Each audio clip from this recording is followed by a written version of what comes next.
ang mga kwento ng pag-ibig, kwento ng buhay at kwento ng pag-asa dito sa Barangay Love Stories. Love Stories.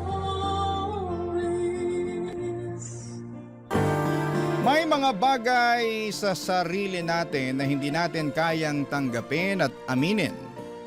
Kaya bago pa tayo questionin at husgahan ng iba ay pinipilit po nating ibaon sa pinakamalalim na parte natin ang sikretong ito. Ikaw kabarangay, kaya mo bang ipagsigawan sa mundo ang sekreto mo? Dear Papa Dudut, ako nga pala si David, 35 years old, dating OFW at nagbalik na ako sa Pilipinas ngayong taon lamang. Hindi madali ang buhay OFW. Totoong mas malaki ang perang pwede kong kitain doon. Pero may ibang hila ang Pilipinas na hindi ko ipagpapalit kahit saang bansa man ako mapunta. Kaya nga after 10 years ng pakikipagsapalaran sa ibang bansa ay nagdesisyon akong umuwi na sa Pinas. Hindi lang para magbakasyon kundi para permanente nang tumira dito. Umuwi ako sa bahay ng nanay ko, siya at ang bunso kong kapatid na si Brian ang kasama ko sa bahay. Mas bata ng 10 taon si Brian sa akin. Pero kung pagiging mature lang at matalino ay alam kong mas lamang siya kesa sa akin. Wala na kaming tatay. Noong kasagsagan ng COVID ay binawian siya ng buhay. Hindi ako umuwi noon at maraming dahilan kung bakit. At habang pinagpapatuloy kong ilahad ang buhay ko rito sa Barangay Love Stories, maintindihan ninyo kung bakit ako lumayo noon, Papa Dudut.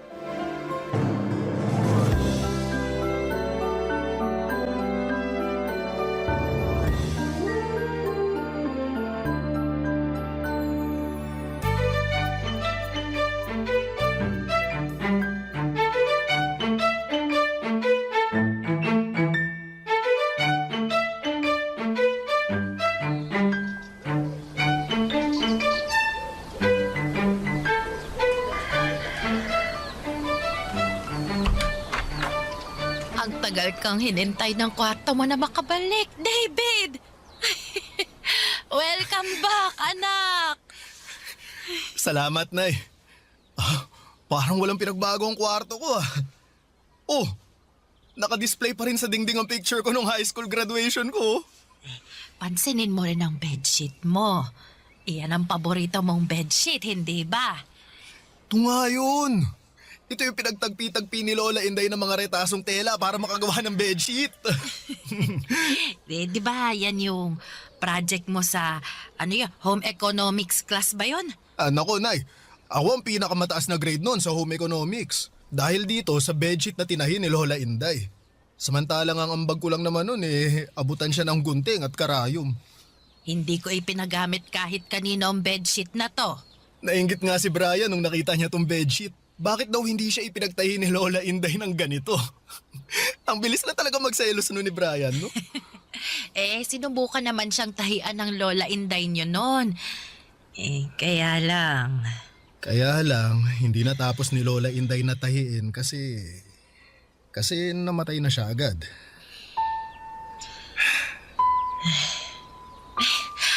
Huwag na nga nating pag-usapan yun. Naluluha na naman ako Dapat masaya lang tayo ngayon. Kasi nagbalik ka na. Ay, gusto mo bang imbitahan mamaya yung mga kaibigan mo para maghapunan kasama natin? Magluluto ako ng pritong tilapia at laing. Ay, baka umorder na rin ako ng cake panghimagas natin. Nay, kahit wag na muna natin silang imbitahin, may ibang araw pa naman para makasama ko sila Sa ngayon, wala akong ibang gustong makasama kundi kayo ni Brian. Nasa na nga pala si Brian, Nay? Ewan ko ba ron sa kapatid mo? Palagi na lang umaalis. Di naman nagsasabi kung saan pupunta. Baka nasa trabaho lang. Dito sa bahay nagtatrabaho ang kapatid mo. Computer lang ang kaharap nun palagi pag andito sa bahay. Ayun, nakakulong lagi sa kwarto. Bihira ko na nga makasabay yun sa pagkain. Kapag day off naman niya, laging umaalis. Uuwi na lang kapag alam niyang tulog na ako. Ah, mukhang pinaghandaan niyo ang isusumbong niyo sa akin tungkol kay Brian ah. At ano naman ang isusumbong ni nanay sa akin, ha? Kuya David? Ohoy! Brian! Wow! Maskulado ka na! Naku, parang hindi na ikaw yung patpating binatilyo na iniwan ko nun ah. Lahat ng tao nagbabago. Pambihirang to, ang seryoso mo naman masyado. Dala ba yan ng inflation dito sa Pinas? Wala naman kasing dapat pagtawanan sa sitwasyon na to. Meron ba? Brian, huwag ka na munang umalis mamaya, ha? Sabay-sabay na tayo ng Kuya David mo na maghapunan dito sa bahay. Gusto ko maghapunan sa labas eh. Lagi ka namang naghahapunan sa labas. Pumirmi ka naman kahit isang hapunan lang dito sa bahay. Kauuwi lang ng Kuya David mo, oh. Dapat lang naman na magkakasalo tayo mamaya. Para saan pa, Nay? Nasanay naman na tayong wala siya. Bakit kailangan pa nating i-adjust o baguhin yung mga nakasanayan natin dito sa bahay? Bakit hindi na lang siya yung mag-adjust sa nakasanayan natin? Brian, anak, Ay hindi, wala namang problema kung gusto mong mag-dinner sa labas eh. Kahit kami na lang muna ni nanay ang magkasama. Nauna naman siguro ang plano mong mag-dinner sa labas eh, di ba? Hindi rin. Ngayon ko lang naisip na sa labas na ako maghahapunan. As in, ngayon lang. Hindi naman ako tanga at ramdam ko ang pagiging cold at distant ni Brian sa akin. May hula naman ako kung bakit. Dahil siguro'y hindi na ako umuwi pa ng Pilipinas mula nung nag-ibang bansa ako ng biglaan. Hindi rin ako nagpaalam sa kanya noon. Walang nakakaalam ng plano ko kahit ang nanay ko mismo. Kaya siguro'y dinamdam ni Brian ang pag-alis ko, lalo't ako lang ang kakampi niya noon kapag pinagtutulungan siyang pagalitan ng mga magulang namin. Close po kaming dalawa ni Brian nung mga bata pa lamang kami. Naging parang mag-best friend pa nga kami noon. Lagi akong nasasangkot sa gulo kapag may nang titrip sa kanya. Naging dependent sa akin si Brian. Kaya naiintindihan ko siya kung nasaktan siya sa pag-alis ko. Lalo teenager pa lamang siya noon at may mga inaalam pang mga pagbabago sa sarili niya. At sa loob ng 10 taon ay hindi niya ako nakita o nakasama. Hindi rin kami nakapag-usap kahit sa tawag lang at ang pinaka masakit pa na ginawa ko sa kanya ay hindi ako umuwi ng Pinas. Noong namatay ang tatay namin dahil sa COVID. Pinayagan naman ako ng trabaho kung umuwi pero mas pinili kong hindi, Papa Dudut.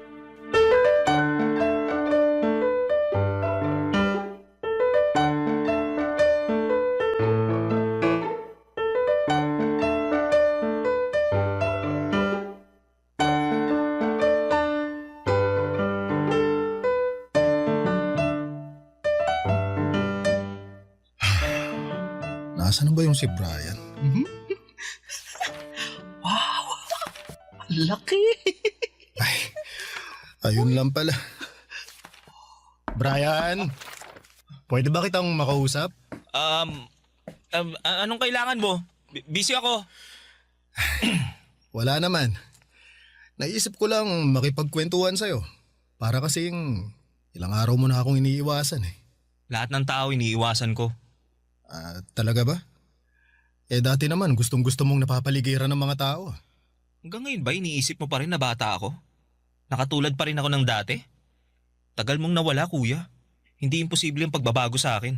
Nagtatanong lang ako ha, hindi kita inaatake. Para kasing walang karapatan ng ibang tao na magbago eh. Uy, hindi naman ganun ang ibig kong sabihin. Medyo nagulat lang ako na... di bale. Basta gusto lang naman kitang kumustahin talaga eh. Okay lang ako. Lumabas ka na, may ginagawa pa ako. Nagpalit na pala kayo ng kwarto ni nanay, no? Matagal na. Pagkalibing ni tatay, nakipagpalit na si nanay ng kwarto sa akin. Masyado na raw tong malaki para sa kanya. O baka ayaw niya lang maalala masyado si tatay. Ikaw ba? Naalala mo pa rin si tatay? Ano ba yung pinagkakaabalahan mo ngayon? Tumatakbo ka pa rin ba tulad ng nauuso ngayon? Basketball? Anong mga movie pinapanood mo? Hindi ako tumatakbo at mas lalong hindi ako nagbabasketball. Pelikula? Wala akong hilig dyan. Alam mo naman yun, di ba? Oo, alam ko namang wala kang hilig manood ng pelikula noon. Pero naisip ko lang, sabi mo nga lahat nagbabago. Baka ngayon mahilig ka ng manood ng pelikula. Ayain ko sana kayo ni nanay na manood ng sine sa Sabado eh. Hindi ako pwede sa Sabado. Oo, kung hindi Sabado, sa Linggo o kahit kailan ka pwede. Wala pa naman akong balak maghanap ng trabaho ngayon eh, kaya free ako kahit anong oras. Mas mabuti pa kung maghanap ka na lang ng trabaho para hindi ako lagi kinakausap mo. Kung ayaw mo manood ng sine, siguro naman, mahilig ka pa rin magbasa ng mga magazine? Hindi Hindi ako nagbabasa ng mga magazine. Sinungaling pa to eh. Ano tong magazine na binabasa mo kanina ha? Ito. Ano ba? Ano ba, Kuya David? Huwag mo kang pakialaman yung magazine ko. Akin na. Hindi ako nakikipagbiroan ha. Teka. Brian. Hoy, ba't ka nagbabasa ng malalaswang magazine ha? Akin na nga yan. Huwag pakialam mo. Ano ba masama rito ha? Wala namang masama. Nasa tamang edad ka na para magbasa ng ganitong adult magazine. Yun naman pala eh. Lumabas ka na nga. May gagawin pa ako. Teka. Bakit mga lalaking nakahubad ang mayroon dyan sa magazine na yan? Brian, bakla ka ba? Hindi ako bakla no. Nakalimutan ng kakilala ko yan sa coffee shop nung nagkita kami kanina. Babalik ko bukas. Pero bakit titig na titig ka kanina habang binabasa mo yung magazine na yan? Na-curious lang ako. Tsaka may matitino namang articles dito sa magazine na hindi puro kalaswaan ang ino-offer. Masyado ka lang mapanghusga. Ang tagal mo tumira sa ibang bansa pero di ka pa rin open-minded. Ay, alam mo Brian, wala namang masama kung bakla ka eh. Alam mo kung ano yung masama? Yung nangingialam ka sa buhay ng iba. Pero bakla ka. Hindi nga ako bakla. Uwe, di nga. Di ka bakla? Sinabi na hindi ako bakla. Nagulat ako sa pagsigaw ni Brian. Nagalit siya sa akin at lumabas na ako ng kwarto niya para magpababa na siya ng emosyon niya. Alam kong mali na dineretsa ko siya ng ganon. Akala ko kasi ay open na siya sa kasarian niya kahit na hindi niya aminin. Ramdam kong bakla si Brian. Wala namang straight na lalaki ang titingin sa mga gay magazine, hindi ba? Ang mga straight na lalaki ay naiilang kapag nakakakita ng hubad na katawan ng ibang lalaki. Nakita ko pa si Brian na nakatitig sa laman ng magazine habang nagpapakawala ng pilyong ngiti. Hindi naman sana ganito kalala ang pagdududa ko sa kasarian ni Brian. Pero noong mga bata pa lamang kami ay laging sumasama si Brian sa mga kalaro niya para magbahay-bahayan. Imbes na siya ang ama o anak na lalaki ay siya madalasang magpresenta bilang isang nanay. Kahit naman may mga babae silang kasama sa larong yon. Isang beses din sa pakikipaglaro niya ng kasal-kasalan, siya rin ang naging bride. At nahuli ko nga siya, Papa Dudut, na hinahalikan ang kanyang groom nang walang pag-aalinlangan ng mga oras na yon. Barangay Love Stories. Barangay Love Stories. At kahit sinabi na ni Brian na hindi siya bakla ay ayaw ko pa rin yung paniwalaan. Inobserbahan ko siya sa bawat galaw niya dahil doon ay mas lumakas ang kutob kong bakla nga siya. Gusto ko siyang paaminin pero hindi ko magawa. Problema ko na siguro ito. Gusto kong pinapatunayan na tama mga hinala ko. Sorry na lang sa kapatid kong si Brian kung siya ang pinuntirya ko. Kaya naman gumawa po ako ng mga paraan para mapaamin ang kapatid ko sa totoong kasarian niya. May nakilala akong babae sa bar, itago na lang natin sa pangalang Lily, kaedad ni Brian. Naisip ko magagamit ko si Lily para mapaamin ang kapatid ko. Kinaibigan ko si Lily at napapayag na kitain ito si Brian sa bahay namin. Importanteng malaman ko ang katotohanan sa kapatid ko. Kaya naman dinala ko si Lily sa bahay at ipinakilala na kay David, kay Brian at doon ay nagkaroon ng gulo, Papa Dudut.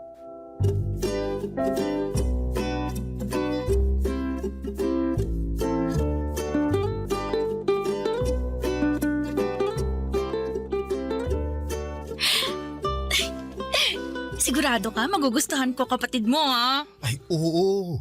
Di hamak na mas gwapo yun kaysa sa akin. Bakit kasi hindi na lang ikaw? Okay naman na ako sa'yo eh. Ayan na siya. Pababa na ng hagdan. Nasaan si nanay? Nagsimba. Sinundo ng kaibigan niya kanina. Okay. Alis na ako. Uy, teka lang muna. May ipapakilala kasi ako sa'yo. Hi, Brian. Sino ka? Bakit mo ako kilala?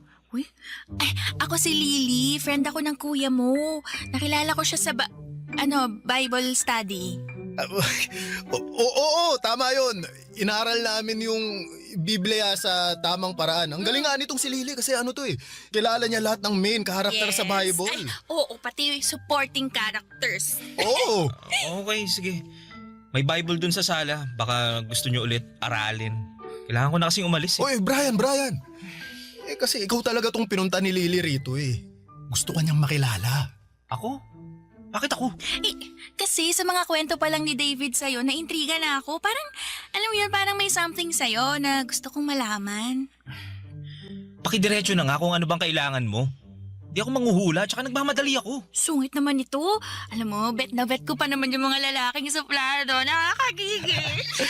Alam mo, Brian, feeling ko magkakasundo kayo na ito ni Lily. Magkakasundo kami. Hindi ko nga maintindihan kung anong pinagsasasabi niyan eh.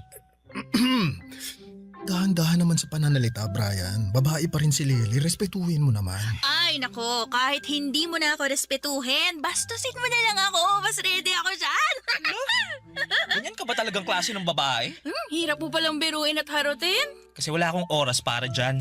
Wala ka bang oras o hindi ka lang talaga interesado sa akin? Ay, salamat at ikaw na mismo nagsabi. Tama ka. Di talaga ako interesado sa'yo. Sa mga katulad mo. Excuse me, sa mga katulad ko? Pakilinaw mo nga kasi parang mas matalino ka kaysa sa akin eh. Di mo ba nakikita sarili mo? Kailangan ako pa magdikta ng mga mali sa'yo, ha? Excuse me, ano bang mali sa akin? Yung dibdib ko? Balakang ko? Yung mahaba kong buhok? Yung mukha akong plakado sa makeup? O dahil babae ako?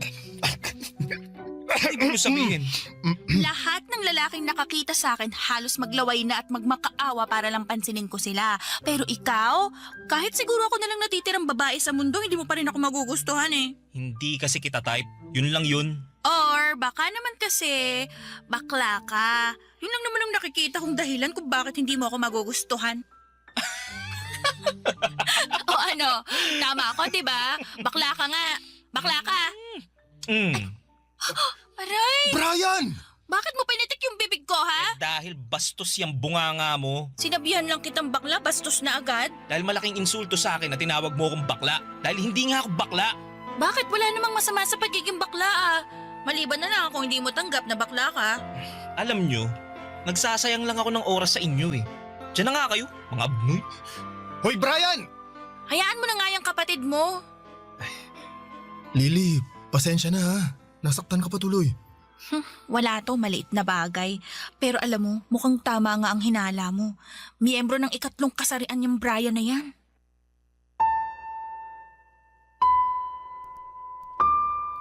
Habang tumatawa ng walang hinto si Brian ay biglang nag-flashback sa akin noong mga bata pa lamang kami.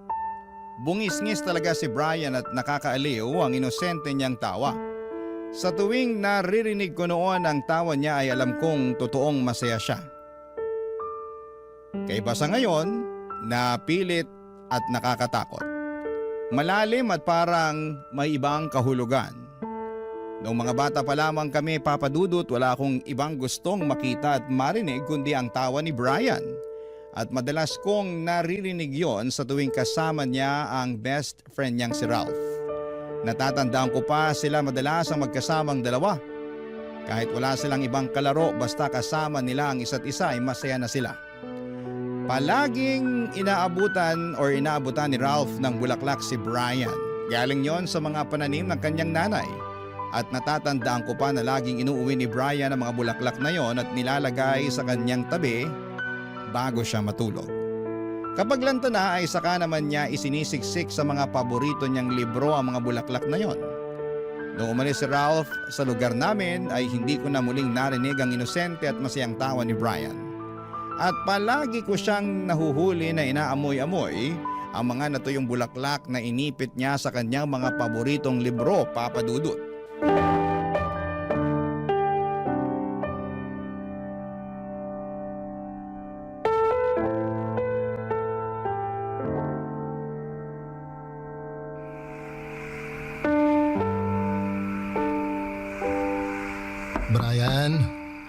ba yun, Kuya David? Hihingi lang sana ako ng sorry dun sa nangyari kanina. Alin? Yung pambabastos niyo sa akin ni Lily? Hindi naman kasi yun ang intensyon namin. Gusto ko lang ireto si Lily sa'yo. Mabait naman yun. Bulgaran lang magsalita pero maayos yun. Bakit hindi na lang ikaw ang manligaw sa kanya kung maayos siya sa paningin mo? Sabi kasi sa akin ni nanay, single ka pa rin hanggang ngayon eh. Oo, ano naman? Alam mo, naalala ko lang kanina habang kaharap ko si Lily. Lumabas ka na nga ng kwarto ko, Kuya David. Marami pa akong kailangang gawin. Hindi mo ba napansin? Pareha sila ng kulay ng lipstick ni nanay noon. Matingkad na pink. Oh, tapos? Irereto mo rin ba siya kay nanay? Bigla ko lang kasing naalala nung mga bata pa tayo. Nahuli kita na ginagamit yung pink lipstick ni nanay noon habang nakasyesta sila ni tatay. tapos sumasayaw-sayaw ka pa sa harapan ng salamin. Ginagaya mo yung mga napapanood mo na singer sa TV. Ano? Hindi totoo yan ha? Nag-iimbento ka lang. Ano paanong nag-iimbento after nga kitang nahuli, bigla kang lumapit sa akin. Nagmakaawa ka na wag kitang isumbong kay tatay. Pumayag pa nga ako nun, di ba?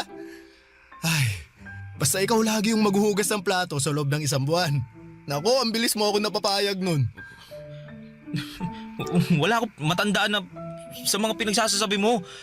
Kung meron man ako naaalala, yung katamaran mo sa mga gawaing bahay. Kaya lagi ako inutusan ni nanay. Oy, teka, ito sigurado ako, natatandaan mo to. Hindi ka pa talaga titigil hanggat hindi ako napapahiya ng todo no? Hindi naman kasi yung nakakahiya. O saka ito pa ha. Ito, natatandaan mo ba? Lagi kang nanunood ng Flores de Mayo noon. Inaaya kitang manood ng liga pero ayaw mo sumama. Ang dami mong dahilan noon kaya nagduda ako. Kaya ayun, sinundan kita minsan kung saan ka ba talaga pupunta. Ayun nga, tama ang hinala ko. Sa parada ng Santa Cruzan ka pumunta. Pumapalakpak-palakpak ka pa noon. Tuwang-tuwa ka sa mga gown ng mga pumaparada. Nahuli pa nga kita na hinaplos yung gown ng Reyna Elene. Kumending-kending ka pa pagkatapos. Grabe. Ano bang gusto mong sabihin sa mga kwento mo? Ay, Brian. Gusto ko lang maging totoo ka sa sarili mo.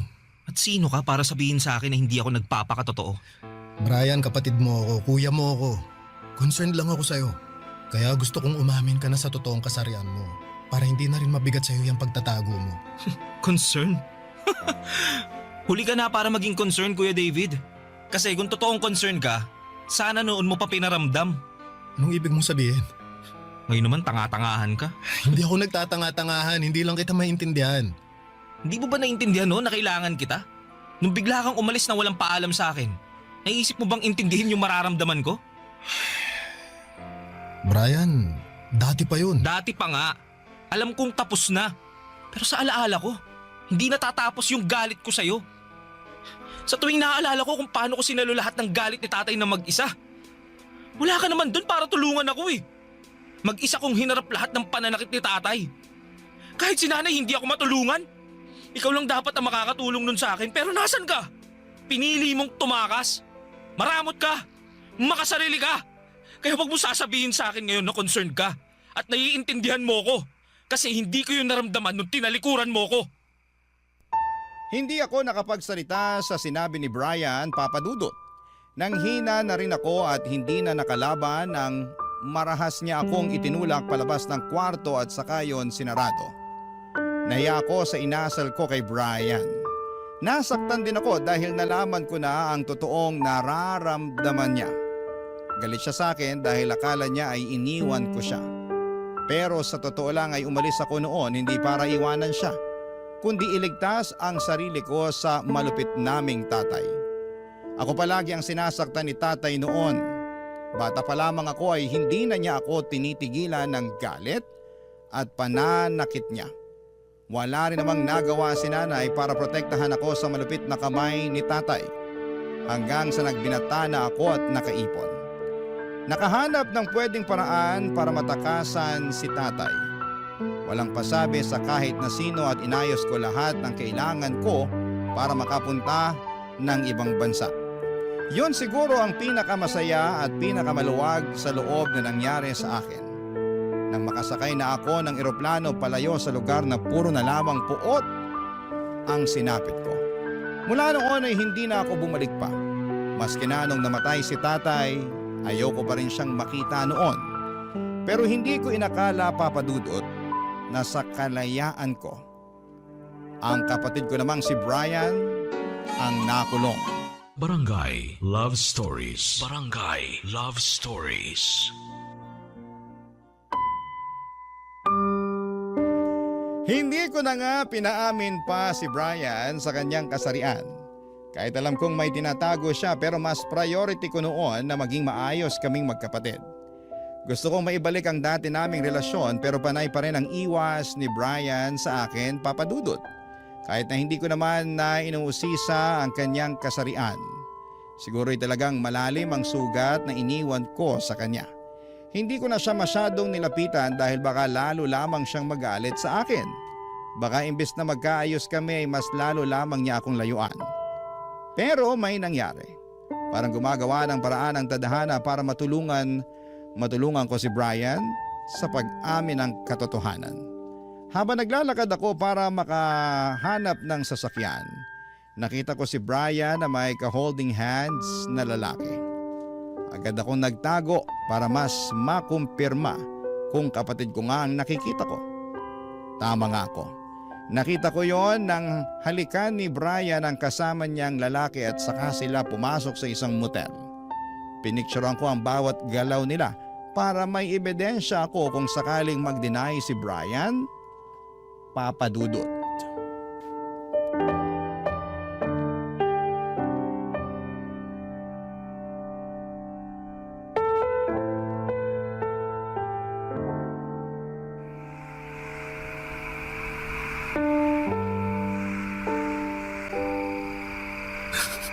Anong sasasabi mo?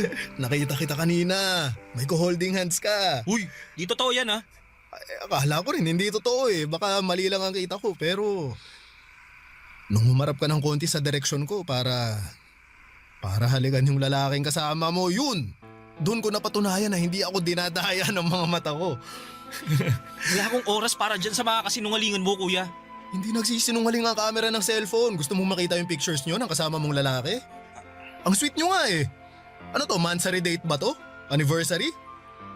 O gusto nyo lang magpababa ng init ng katawan sa motel? Ha? Hindi ko alam yung sinasabi mo. O ito. Imposibleng magsinungaling ang cellphone ko. O ayan, tingnan mo ngayon. Ikaw yan, di ba? At sino ba yung kahalikan mong lalaki ha? Hindi ko siya hinalikan. Napuwing kasi siya eh, kaya lumapit ako para hipan yung mata niya. Ah, ganun ba? Pero ang layo naman ang mata niya sa labi. Bakit sa labi ka nang hihipan? Mali lang yung kuha mo ng picture. Siguro, tapos ko nang hipan yung mata niya, tsaka medyo napadikit ako ng konti sa labi niya. Ah, Pero hindi ko siya hinalikan, no? Mali lang talaga yung nasa cellphone mo. oo nga. Mali nga siguro nang kuha tong cellphone ko. Pero tama naman siguro yung nakikita natin pareho sa picture na magka-holding hands kayo, no? Hindi rin. Ano yan? Inaalalayan ko lang siya papasok nung... Motel. Papasok ng motel. O bakit kayo papasok sa motel? Makikiihi kayo? Kakain ng half chicken? Pansit? Ano ba? Boss ko yan! Tama, boss ko yan! Kailangan naming mag-meeting at dyan sa lugar na yan yung pinakamalapit na pwede naming puntahan eh. Eh sa pagkakatanda ko merong katabing coffee shop yung motel na yan eh. Bakit hindi na lang doon para hindi kayo napagdududahan? Mas malakas yung wifi sa motel na yun. Tsaka may restaurant naman yung motel na yun eh. Oo, umorder kami ng half chicken tsaka pansit. Kailangan namin kumain habang nagmi-meeting. Ah, ganun pala yun. Tsaka ano no, mas tahimik din kasi sa motel eh, no? Oo naman, Oo. para makapag-usap kaming dalawa ng maayos. Hindi nakakarinig ng ingay ng mga sasakyan o ng ibang tao. Tama ka ron. Ah, okay. Grabe kainis, maling-mali talaga tong cellphone ko ng mga kuha. Hindi na pwedeng gamiting ebidensya to. Pero kasi sa pictures nyo nakuha ko, ang sweet nyo talaga eh. Parang bagong kasal. Oh, teka. Oo naman yung bagong kasal. Masaya lang kayong tingnan. Sino ba naman kasing hindi sasaya kung kasama mo ang boyfriend mo, di ba? Sinabi ko na nga sa'yo ang lahat. Boss ko yan at wala kaming relasyon. Inalalayan ko lang siya kaya parang nakahawak ako ng mahigpit sa kamay niya. Respeto ko yun sa kanya bilang boss ko, no? Saka kapag napuwing ang kasama mo, hindi mo ba siya tutulungan? Tsaka, Brian, tama na nga. Magpakatotoo ka naman.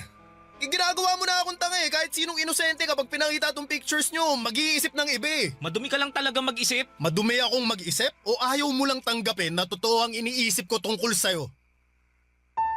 Sumabog na ako noon dahil sa mga walang kwentang rason ni Brian sa kung sino ang kasama niyang lalaki na pumasok sa motel.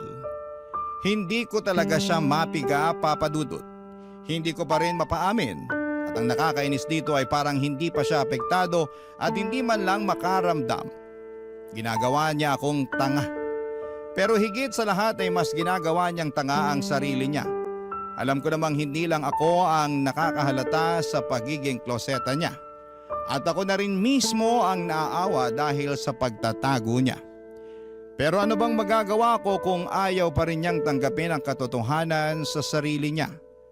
Nagmadali si Brian na mag-walk out sa akin at pumasok sa kwarto niya. Alam kong nasaktan ko siya sa pagpiga ko ng impormasyon tungkol sa kanya.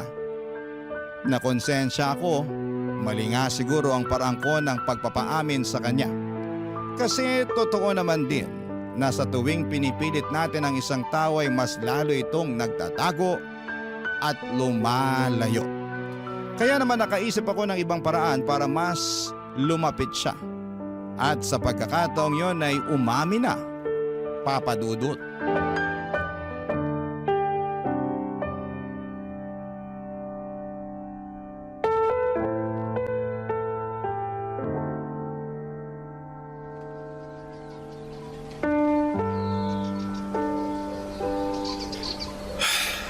Alam mo ba ang dahilan kung bakit ako tumakas noon? Kung bakit ako ng ibang bansa? Kasi makasarili ka. Sana ganun lang kasimple ang dahilan. Sa ibang bansa, pwede kang maging malaya. Tanggap nila kung sino at ano ka. Open-minded sila, sabi mo nga, di ba? Hindi kagaya rito sa Pinas, ang dami munang manghuhusga dahil iba ka sa inaasahan nila. Anong ibig mo sabihin? Bakla ako, Brian. Bakla. Kaya ako na mismo ang nagsasabi sa'yo, walang masama sa pagiging bakla. Nung una, parehas lang din tayo ng iniisip. Pakiramdam ko, kasalanan ng maging bakla. Kaya nagtago ako. Pero habang ginagawa ko yon, mas bumibigat ang loob ko. Mas lalo kong kinamumuhian ang sarili ko. Hanggang isang araw may nakahuli sa akin. May kahalikan akong lalaki sa kabilang bayan. At sa dinami-rami ng mga pwedeng makakita sa aming dalawa, si tatay pa talaga. Alam ni tatay? Nabakla ako? Oo. Kinaladkad niya ako palayo sa lalaking hinahalikan ko. Ang tatalas ng mga salita at mura niya. Noon pa man daw alam na niyang bakla ako pero wala lang siyang makuhang ebidensya. Hanggang isang araw, binagsakan na siya ng ebidensya para mapaamin ako. Kaya ayun, umamin ako. Bakla ako. Sa totoo lang gumaan ang loob ko after kong magpakatotoo kay tatay. Kahit nakapalit nun pambubugbog niya ayos lang. Basta sa akin, nakalaya na ako.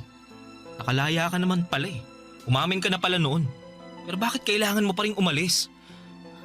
Bakit kailangan mo pa rin tumakas? Kasi pinaparamdam pa rin sa akin ni tatay ang panghuhusga niya.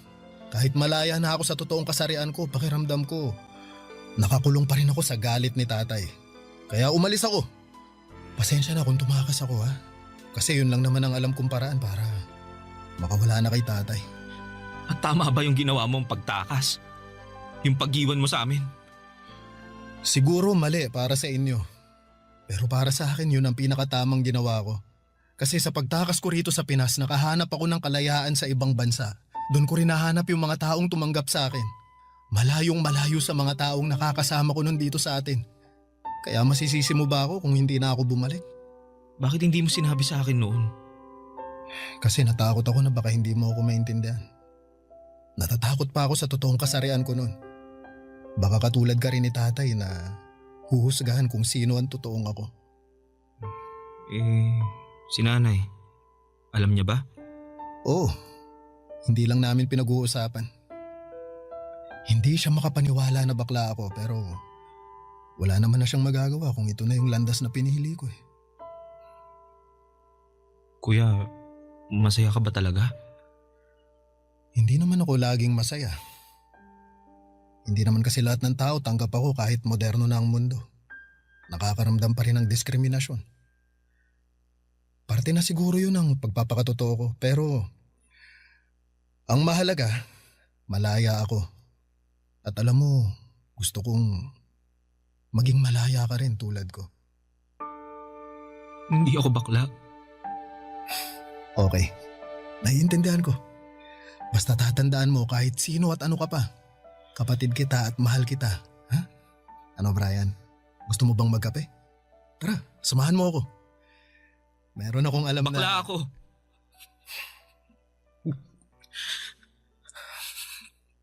Bakla ako, Kuya David. Umiyak ako habang nakatawa na si Brian. Habang paulit-ulit niyang sinasabi at inaamin na bakla na siya. Niyakap niya ako at nagpasalamat. Niyakap ko siya pabalik at nagpasalamat din.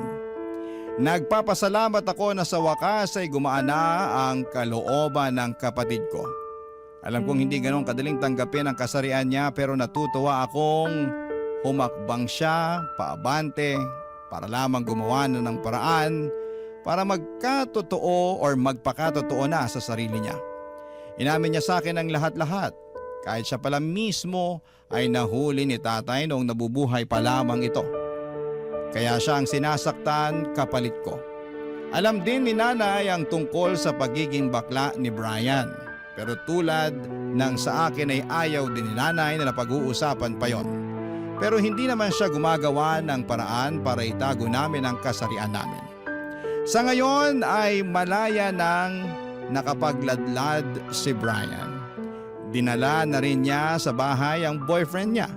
Totoong hindi pa komportable si nanay pero nirespeto niya si Brian sa desisyon nito. Nakita ko kung gaano kasaya ang kapatid ko at dahil doon ay wala akong kasing saya. Mas masaya pa ako ngayon kumpara nang nag-ibang bansa ako para maging malaya. Dahil hindi na ako nag-iisa.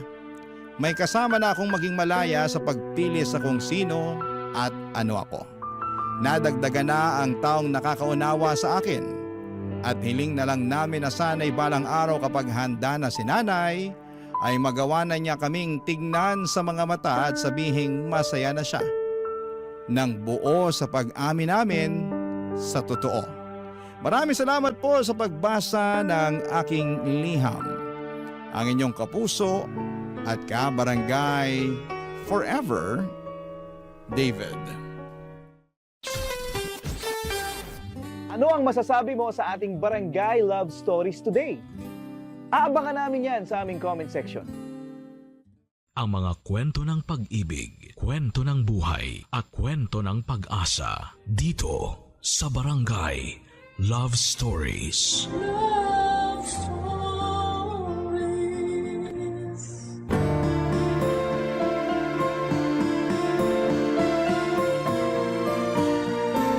Ang sabi nila ang buhay ay parang sugal na napakalaking halaga ang maaaring itaya. Ngunit hindi natin nalalaman kung kailan tayo mananalo o matatalo. Ikaw, kabarangay, handa ka bang itaya ang lahat kapalit ng panandaliang kasiyahan? Dear Papa Dudut, belated Happy New Year po sa inyo at magandang tanghali na rin po sa lahat ng mga loyal kabarangay na nakikinig ngayon. Naway masaya ang inyong bagong taon, ako kasi ay hindi. Mangyaring itago nyo na lamang po ako sa pangalang Arman, 39 years old at kasalukuyang nakatira sa Naga City. Isang taon pa lamang ang nakakalipas na mangyari ang isang hindi ko makakalimutang bangungot sa aking buhay. Minsan ay naisip ko na may kasalanan din ako sa mga nangyari. Dahil hinayaan ko ang mga bagay-bagay kahit alam kong may mali na. Walang panahon na hindi ko naaalala ang pangyayaring yon na halos magpawala ng aking katinuan. Sa katunayan nga po, Papa Dudut, ay hindi ko mapigilan ang pagpatak ng mga luha ko habang sinusulat ko ang kwentong ito. Hayaan niyo po akong ilahad ang aming kwento Sa pagbabaka sakali na rin na gumaan ang aking kalooban. Napakabata ko pa noon, Papa Dudut. Nang maulila ako sa mga magulang. Parehong nagkasakit noon ang inay at itay ko dahil sa matinding pagtatrabaho sa bukid. Dala na rin ng aming matinding kahirapan noon ay hindi sila nakapagpatingin man lamang sa doktor. Ang katwiran nila noon nang ipambabayad nila sa pagpapatingin sa doktor ay pambibili na lamang ng mailalaman sa aming mga kumakalam na sikmura. Hanggang sa lumala na nga ang kanilang sakit at binawian ng buhay. Bilang isang anak ay masakit sa akin ang mawala ng magulang, Papa Dudut. Lalo pa nga at wala rin silang maayos na libing noon dahil na rin po sa kawalan ng pera. May mga mabubuting tao lamang noon na tumulong na magbuhat sa kanila upang ipaanod sa dagat.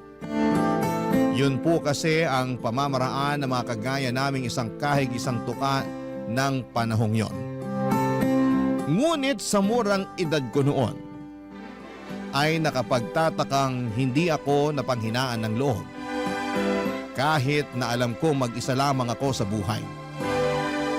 Wala kaming mga kamag-anak na maaaring kumupkop sa amin dahil halos lahat sila ay nasa malalayong lugar. At ang iba naman ay sa bundok na piling manirahan.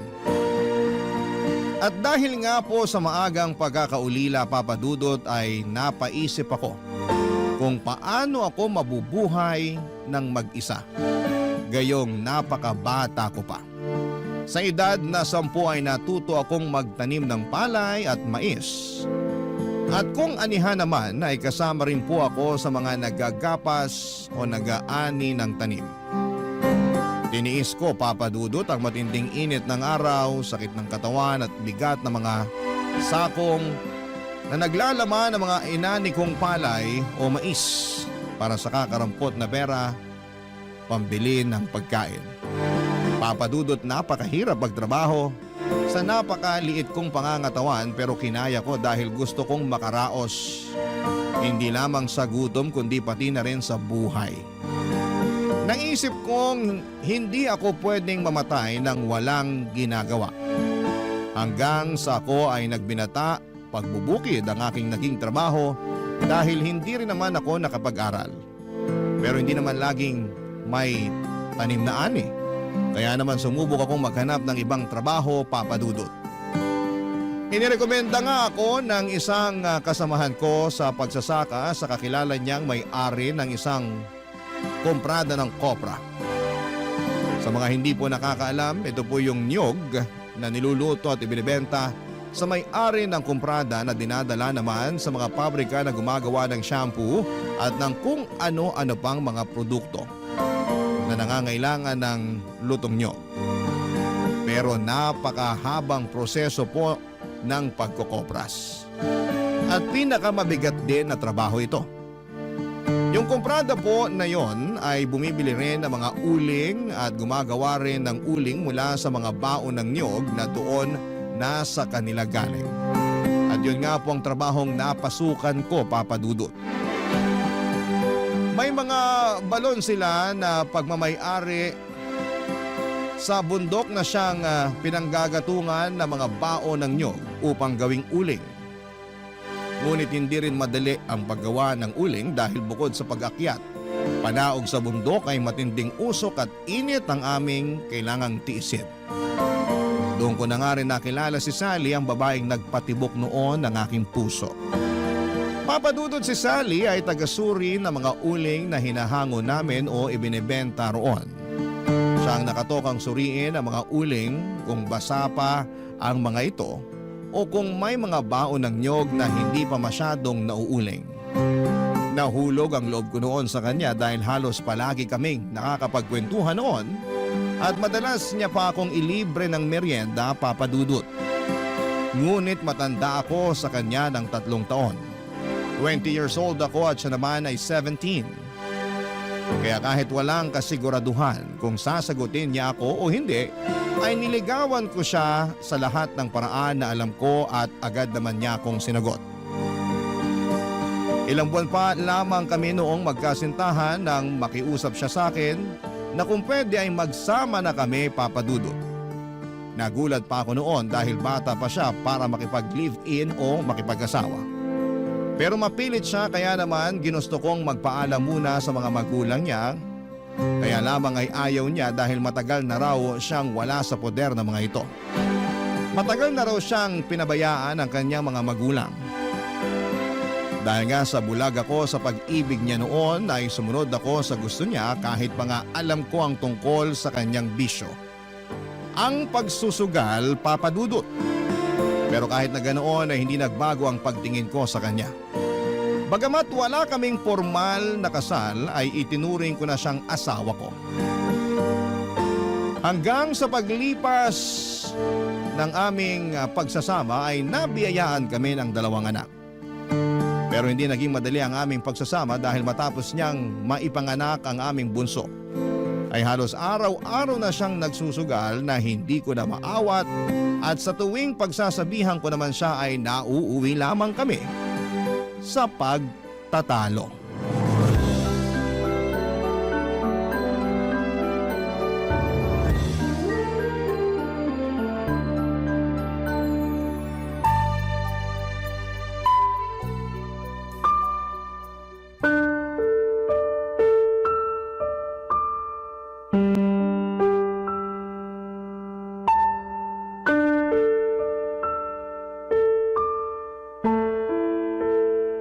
Pambihira naman, Arman.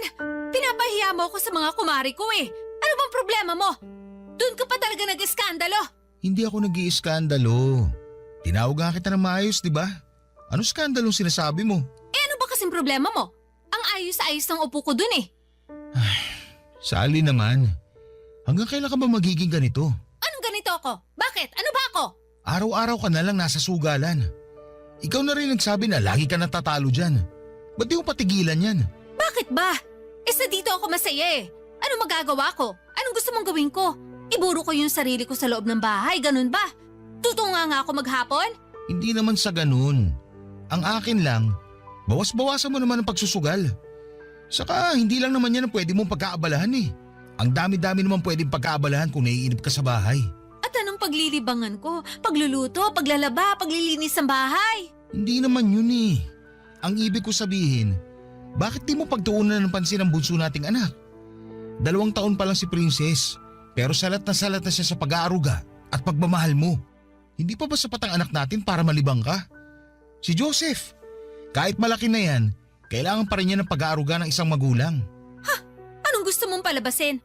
Na pinababayaan ko yung mga anak natin? Kung pinababayaan ko yan, edi sana patay na yan sa gutom. Hindi naman yun ang punto ko, Sally. Anong hindi? Yun talaga ang gusto mong sabihin. Nahiya ka pa. Tsaka teka lang ha, ikaw ang may gusto na magkaroon pa tayo ng isang anak kahit alam mong ayaw ko. Hirap na nga tayo kay Joseph, dinagdagan mo pa. Eh wala ka namang ibang alam na trabaho. Pag-uuling lang naman ang pinagkakakitaan mo, tapos nagdagdag ka pa ng isa pang palamunin. Hindi naman tayo aasenso dyan sa pag-uuling mo lang. Maghinay-hinay ka sa tinatawag mong palamunin, Sally. Anak natin si Princess. At huwag mo insultuin ang trabaho ko. Baka nakakalimutan mo. Itong pag-uuling ko bubuhay sa inyo. Wala kayong kakainin ko hindi dahil sa pag-uuling na sinasabi mo. At talagang nagmalaki ka pa? Oo! Kasi kahit na ganito lang ang trabaho ko, ipinagmamalaki ko yun. Dahil dito ko kayo binubuhay. Eh ikaw ba? Ano bang napapala mo dyan sa pagsusugal mo? Mapapakain ba tayo niyan? Halos kabaliktaran nga nangyayari. Nagkanda utang-utang ka na rin dahil sa sugal na yan. Tapos sino nagpapakahirap magbayad? Ako lang naman. Habang ako pagod na pagod sa trabaho, puro ka naman pasarap sa buhay. Ni hindi mo nga pinanghihinayangan ng bawat sentimo kinikitang pinagpaguran ko ng gusto. Bakit? Nagre-reklamo ka na? Hoy Arman, baka nakakalimutan mo rin kung anong ipinangako mo sa akin. Nangako ka sa akin na lahat ng pangangailangan ko ibibigay mo. Kasama na doon ang mga bagay na nagpapasaya sa akin. Grabe ka na talaga. Naririnig mo ba yung sarili mo? Hindi ba't ikaw ang atat na magsama tayo? O ano? Bakit hindi ka makapagsalita? Oo, ipinangako ko na hindi ko kayo pababayaan. na ibibigay ko lahat ng pangangailangan nyo. Pero hindi ko sinabing pati bisyo mo, sasagutin ko pa rin. Bisyo? Ito ang nagpapasaya sa akin. Ano bang hindi mo maintindihan doon? Buti nga hindi ako si pabili ng ganito, pabili ng ganyan. Inaayon ko lang sa kakayanan mo ang hinihingi ko, Arman. Hindi pa ba sapat na maging masaya ka dahil sa mga anak natin? Sally, nanay ka. Ang alam ko kapag ina, masaya na sila nakapiling lang nila ang mga anak nila. Pero ikaw? Hindi ko alam bakit ibang-iba ka sa lahat ng nanay. Ang kulit mo din eh. Hindi ko ginusto na magkaroon ng isa pang anak. Ang hirap na nga ng buhay natin, pinahihirapan mo palalo. Kung meron man nagpapabigat ang buhay natin ngayon, ikaw yun. Wala ka na nga na itutulong sa akin na kukuha mo pa magbisyo. Ni magluto ng pagkain o maglinis man lang ng bahay, hindi mo magawa. Pati ba naman sa pag-aalaga sa mga anak natin, hindi mo pa rin magawa? Eh di sana kumuha ka na lang ng katulong. Katulong pala hanap mo eh. Baluktot talaga lahat ng katwiran mo. Alam mo, kung hindi lang dahil sa mga anak natin, matagal na kitang hiniwalayan. Eh di hiwalayan mo ako. Sino tinakot mo? Pero itong tatandaan mo, hindi tayo kasal kaya sa akin ang mga bata. Ikaw pa talaga may gana magsalita ng ganyan? Kukunin mo yung mga bata eh, hindi mo nga kayang alagaan. Ano ipapakain mo sa kanila? Baraha? Tapos pag wala ka ng pansugal, sila yung pambabayad mo? Hoy, magdahan-dahan ka sa pananalita mo sa akin. Hiwalayan mo ko kung gusto mo kong hiwalayan. Pero sa akin ang mga bata. Nahihibang ka na talaga. Wala ka na sa katinuan. Wala na nga siguro ako sa katinuan. Kasi hanggang ngayon, nagtsatsaga ako sa buhay na to kasama ka. Kung tutuusin, pwede naman ako maghanap ng ibang lalaki na kaya akong bigyan ng mas magandang buhay. Teka nga, uulitin ko lang ha. Sino ba nagpupumilit to na magsama tayo? Hindi ba't ikaw? Alam mo pag-uuling lang ang trabaho ko. Pero nagpumilit ka pa rin na magsama tayo. O bakit? Pumayag ka naman, di ba? Ano ngayon ang problema mo? Gusto mo akong hiwalayan? Eh di sige, para hindi mo na talaga makita ang mga anak mo. O ano? Ikaw naman ang hindi makapagsalita ngayon. Ngayon mo ilabas ang tapang mo, Arman. Pasalamat ka nga at nagtitiis ako sa ganitong buhay. Kasi nakakaawa ka naman kung wala ka nang anak, wala ka pang asawa. Sino pa magkakagusto sa'yo sa tingin mo? Eh ang itim-itim mo na nga, mukha ka pang matanda. Papa Dudut, hindi na ako nakakibo dahil sa mga sinabi ni Sally. Masakit marinig ang mga salitang yon lalo na at sa kanya pa nang galing. Pero dahil nga sa sobrang pagmamahal ko sa aking mga anak ay pikit mata kong tiniis lahat ng hirap lalo na ang pagiging sugarol ng aking asawa sa takot ko na ilayo niya sa akin ang mga anak namin lalo't hindi kami kasal. Kahit na hindi ako nakapag-aral ay alam ko ang hangganan ng karapatan ko sa mga anak ko dahil madalas yung mapagkwentuhan ng mga matatanda noon sa amin. Alam ko na kung gugustuhin ni Sally ay hindi ko siya maaaring pagbawalan na dalhin ang mga anak namin sakaling maisip na niya akong iwanan.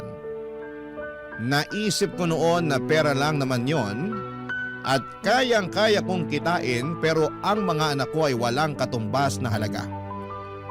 Sila ang kayamanan at buhay ko. Kaya kung ano man ang gusto ni Sally ay hinayaan ko na lamang dahil mas importante sa akin. Nakapiling ko ang mga anak ko, Papa Dudut. Tinis ko lahat ng hirap at pagod dahil kapag uuwi naman ako noon sa bahay, ay nawawala rin yon kapag nasisilayan ko na ang aking mga mata. Lalo na ang aking bunso na lagi akong sinasalubong sa aming pintuan kapag alam niyang pauwi na ako. Nalalapit na rin ang kanyang ikatlong karawan noon kaya naman dumilhen siya ako ng pera para maipagluto man lamang siya. Kahit tig-1 kilong pansit at spaghetti na aming pagsasaluhan. Tuwang-tuwa naman ang panganay kong si Joseph nang malamang maghahanda kami kahit papaano sa karawan ng kanyang kapatid, Papa Dudut.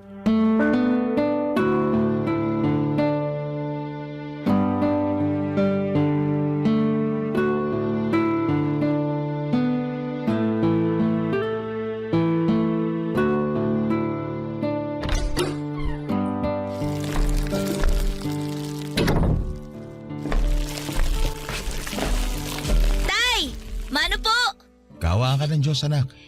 Nasa si Princess? Natutulog na po. Ang aga naman yata matulog ng kapatid mo. Pagod po kakalaro eh. Ah, ganun ba? Oh, eto. May pasalubong ako sa'yo. Wow!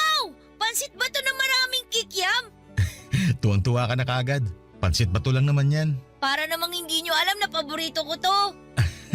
Oo nga naman. Nadaanan ko yan habang naglalakad ako pa uwi. Butit may sobra akong perang binigay sa akin ni Boss Jay. Ano pa po ba yung binili nyo, Tay? Ah, ito ba? Konting panghanda lang to para sa birthday na kapatid mo bukas. Tig-1 kilong pansit at spaghetti. Wow! Ang tagal ko na pong hindi nakakakain ng spaghetti.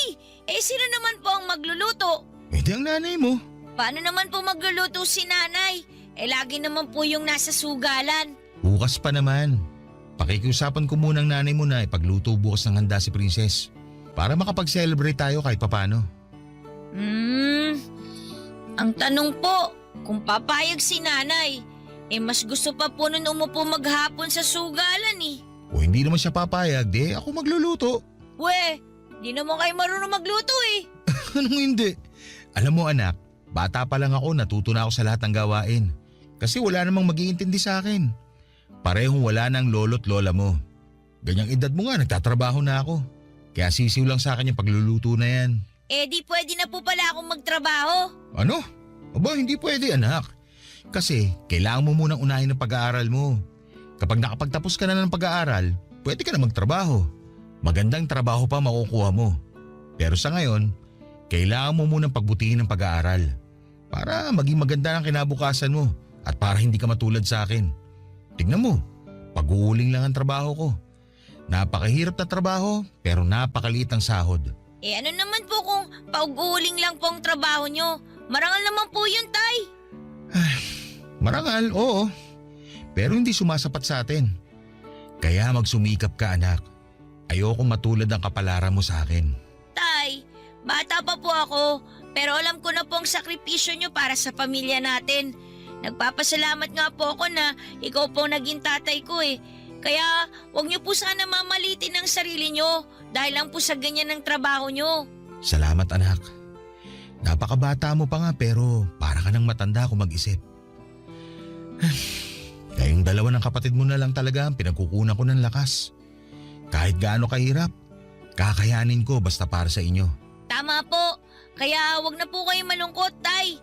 Nandito lang naman po ako sa tabi niyo palagi. Maraming salamat anak. Siya nga pala. Kamusta naman ba ang pag-aaral mo? Ano po? Oh, bakit hindi ka makasagot? Hindi na naman po kasi ako nakapasok kanina eh. Ha? Bakit? Ilang beses ka nang absent Baka naman ibagsak ka na ng teacher mo niyan. Wala po kasi akong pamasahe, Tay. Paano wala kang pamasahe? Iniwan ko kaninang umaga sa nanay mo at maaga nga akong umalis. Natutulog ka pa kaya hindi ko na ibigay sa'yo ang baon mo. Makikisabay na nga lang po sana ako kila Mang Jerry. Kaso punong-puno na po yung tricycle niya eh. Hindi naman po ako makapaglakad kasi maulan. Sus Mariosep, maigi pala sanang ginising na kita kanina. Kaya lang naman ako nag-agap umahon sa bundok kanina kasi umaambon. Mahihirapan ako mag-ahon ng uling pagbasa. Basta ang sabi lang po ni nanay, wala daw po siyang mabibigay na pambaon sa akin. Baka po pinangsugal na po ni nanay yung baon ko. Sumusobra na talaga yung nanay nyo. Hindi ko na talaga maasahan pagdating sa pag-aasikaso sa inyo. Yahan nyo na lang po, Tay. Baka mag-away na naman po kayo eh. Hindi anak. Hindi ako nagtatrabaho para mapabayaan ang pag-aaral mo. Kailangan na talaga magtanda niyang nanay mo. Ako na lang po siguro ang tatawag kay nanay. Baka po kasi dun pa kayo mag-away. Pagchichismis na naman po tayo dun sa labasan. Hindi ako na. At baka ikaw mapag-initan ng nanay mo. Tay, wag na po. Hintayin na lang po nating umuwi si nanay.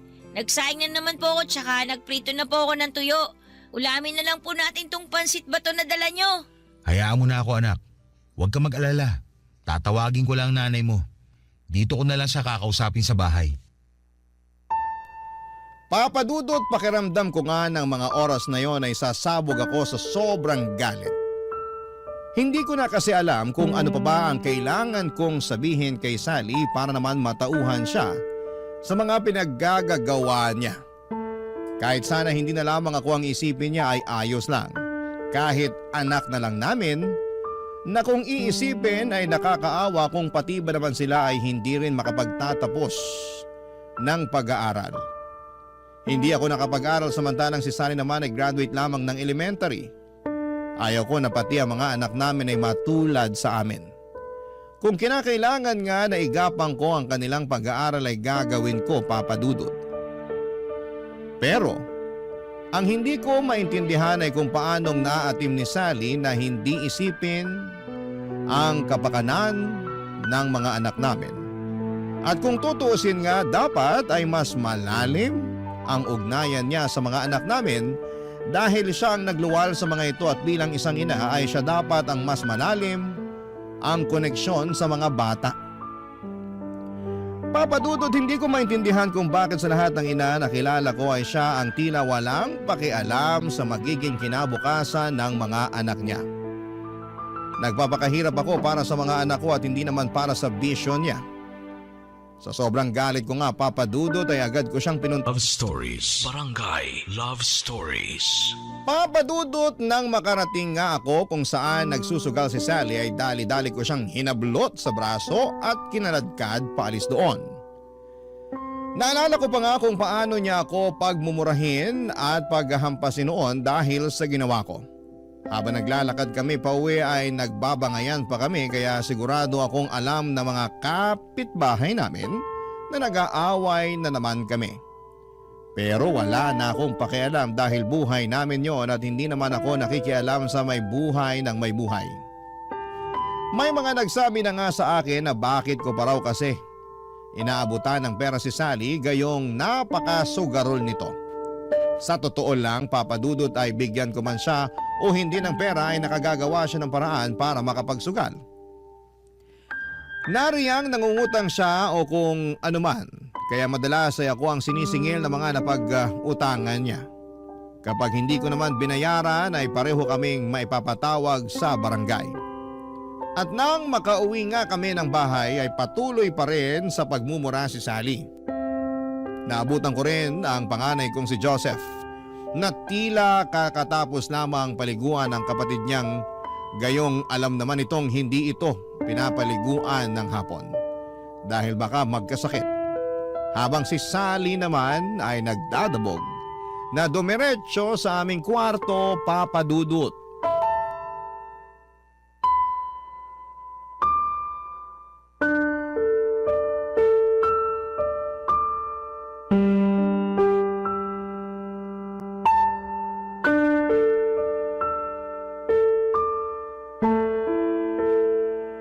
Wisit na buhay to! Joseph, hapon na, bakit pinaliguan mo pa yung kapatid mo? Galing na naman po kasi siya sa likod, tay eh. Naglalaro na naman po ng lupa sa may tabing sapa. Akala ko ba tulog yan? Namimiyasa na ng kakalaro sa sapa yan ah. Baka mahulog yan doon. Nagbanyo lang po ako, tay. Sumasakit po kasi yung tiyan ko tapos bigla pong narinig ko nga po siya na naglalaro sa likod. Hindi ko po napansin na lumabas siya. Kita mo na, Sally? Ibis natutukan mo yung anak natin, puro kasugal. Alam mong malikot yan si Princess. Kung saan-saan nagsusuot. Eh kung mahulog yan sa sapa, anong gagawin mo? Alam mo nasa trabaho ko. Obligasyon mong bantayan ng mga anak natin, lalo na si Princess. Masyado kang OA. Ayan ang anak mo, oh. Nahulog ba sa sapa? Naglalaro lang naman yung bata. Ano bang pinoproblema mo? Anak ng… Ano? Hihintayin mo pang mapahamak ang anak natin bago ka magtanda? Bago ka may gawin? Alagain pa si Princess. At dapat lagi kang nakabantay dyan. Ano ba naman to? Paulit-ulit na lang? Susumbatan mo na naman ako? Eh di ikaw na ang perpektong ama. Wala naman nangyari masama kay Princess, pero grabe ka makareact. Grabe. Bilib talaga ako sa'yo. Baluktot na nga, tinutuwid mo pa. O bakit? Totoo naman ah, masyado ka ng OA. Alam mo, kung magsusumbatan lang tayo dito, bahala ka sa buhay mo. Babalik na lang ako sa sugalan. Wala akong kwentang kausap. Hindi pa ako tapos sa'yo. Aray ko naman! Bitiwan mo nga ako! Babalik ka doon sa sugalan? Eh kung pakainin kaya kita ng baraha. Ang kapal mo na masyado. Pati yung baon dapat ng anak mo, pinasusugal mo. Itinaya ko yun kasi gusto ko sanang palaguin. Para mas malaking baon ang maibigay ko kay Joseph. Hindi ko naman akalain Na ano? Matatalo ka? Diyos ko naman, Sally. Palagi ka na lang talo sa sugal na yan. Baon na baon ka na nga sa utang. Hindi ka pa rin tumutodas. Nananalo naman ako kahit papano ah. Kaya bawi lang ako. Alam mo, kahit hindi ako nakapag-aral, marunong ako magbilang. Yung mga itinataya mo dyan sa sugal, halos wala pa sa kalahating nababawi mo. Hoy Arman, sinasabi mo bang hindi ako marunong magbilang? Wala akong sinasabing ganun. Ganun na rin ang gusto mong palabasin. Kala mo naman kung sino ka magaling. Hindi ka nga nakapag-aral. Hindi ko itatanggi na hindi ako nakapag-aral. At hindi ako nagmamagaling. Ang sinasabi ko lang, hindi ka naman talaga nakakabawi sa sugal na yan eh. Ibinabaong ka lang niya sa utang. Ay sus, puro ka ganyan. Ikaw ba ang nagsusugal? Yan ang hirap sa'yo eh. Panay ka reklamo kasi ginagastos ko yung pera mo. Eh di ba responsibilidad mo na ibigay sa akin yun? Kasi asawa mo ko? Oo! Responsibilidad kita pero hindi ang bisyo mo. Eh kung panay reklamo ka rin lang, edi hiwalayan mo ko. Wala ka rin naman bukang bibig kundi bisyo ko. Natural! Wala ka na sa tama eh. At ayan din ang hirap sa'yo eh. Kapag pinagsasabihan ka, hiwalay ka agad na ipananakot mo sa akin. Nakakasawa ka na kasi. Puro ka sumbat. Wala nang katapusan na sumbat. Araw-araw na lang, Arman. Rinding-rindi na ako sa lintik na boses mo. Ah! Sinampal mo ko? Pasensya na. Hindi ko sinasadya. Nabigla lang ako. Nabigla? Nagsawa ka na sa kakatala kaya ngayon naman pinagbubuhatan mo na ako ng kamay? Ay, hindi. Hindi ko talaga sinasadya. Patawarin mo ako, Sally. Ewan ko sa'yo!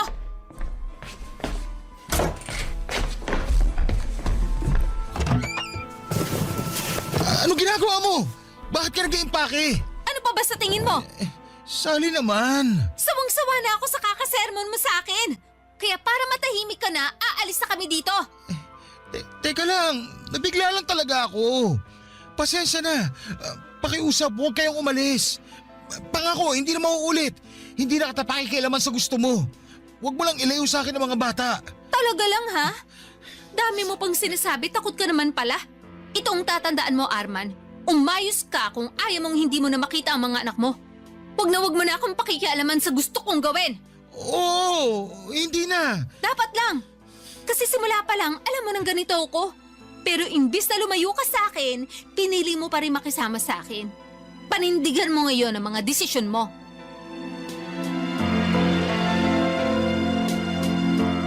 Hindi ako nakasagot ng sabihin ni Sally ang mga katagang yon sa akin, Papa Dudut. Dahil alam kong tama siya sa parting yon. Tanga na nga siguro akong may tuturing dahil ako mismo ang pumulot ng bato na ipinukpo ko sa ulo ko. Pero kahit na ganoon ay pinanindigan ko ang pamilyang binuo ko, Papa Dudut. Sa ngalan ng pagmamahal ko sa mga anak ko ay lahat ay titiisin ko. Kahit pa alam ko sa sarili ko na wala na akong pagmamahal para kay Sally. Hindi ko alam, Papa Dudut, kung kailan nawala ang pagmamahal na meron ako para sa kanya. Pero ang importante lamang ay may buong pamilya ang mga anak ko. Hindi na rin po ako umaasa na magbabago pa si Sally dahil kung gusto niyang magbago ay dati pa sana niyang ginawa yon. Sa kabila nga ng matinding galit ko noon, Papa Dudut, ay pinilit kong ikalma ang sarili ko. Alam kong hindi tama ang manakit ng babae. Galit na galit nga ako sa mga lalaking nananakit ng babae, pero ako rin ang gumawa noon. Kinabukasan nga noon ay maaga ako nagpaalam sa amo ko na kung pupwede ay uuwi na ako dahil karawan ng anak ko at pumayag naman siya. 2:00 pa lamang noon ng hapon ay pinayagan na niya akong umuwi. Nag-abot pa nga siya sa akin ng 200 pesos bago ako umuwi. Pandagdag daw sa birthday ng anak ko. Nagpasalamat naman ako sa amo ko dahil malaking bagay na rin yon dahil kahit papaano ay makakabili ako ng juice at mga tinapay man lang para pandagdag sa pansit at spaghetti na lulutuin ko. Nang mga oras nga ring yon ay wala naman si Sally sa bahay at hindi ko naman alam kung nasaan. Malamang ay dumayo na naman ito ng sugal sa kabilang baryo. Wala rin namang problema sa akin kung 3 lamang kami ni na Joseph na magdaos ng birthday ni Princess. Total ay mukhang nakalimutan naman ni Sally ang birthday ng bunso namin. Bago nga ako umuwi noon ay dumaan muna ako sa tindahan para bumili ng 2 balot ng tinapay at 2 pakete ng juice. Sabik na sabik akong umuwi dahil alam kong matutuwa ang mga anak ko sa dagdag na handa namin. Pero Hindi ko akalain na ang pagkasabik ko na yon ay mapapalitan ng kaba at pag-aalala.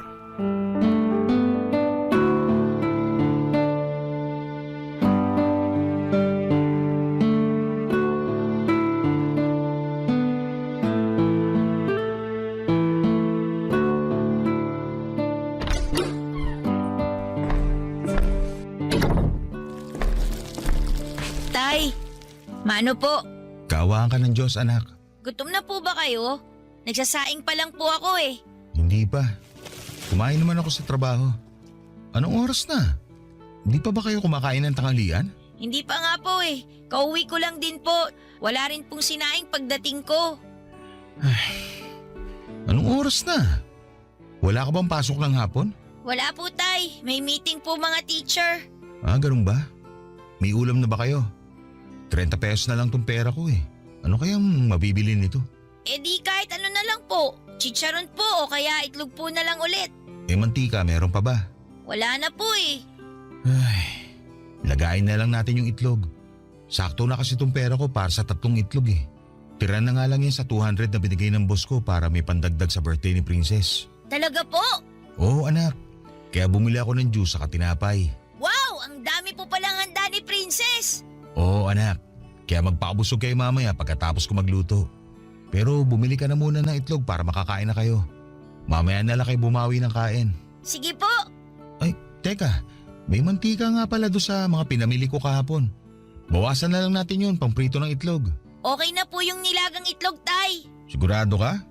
Eh si Princess, baka ayaw niya ng nilagang itlog. Wala naman pong inaayawan si Princess eh. Oo nga pala. Eh, nasa na pala ang kapatid mo? Ba't di man lang ako sinalubong? Ay, hindi ko nga po alam, tay eh. Kararating ko lang po galing sa eskwelahan. Hindi ko naman po siya nadatnan dito. Baka po kasama ni nanay sa sugalan. Wala naman po magbabantay kay Princess kung may iiwan po dito. Oo nga no. Sige, dito ka na muna. Susunduin ko lang ang kapatid mo. Kala ko po ba bibili ako ng itlog? Ako na lang, para masundo ko na rin ang kapatid mo. Bantayan mo na lang yung sinayang at baka masunog. Oh, Sally. Buti naman at naisip mong umuwi. Bakit na naman? Nasa si Princess?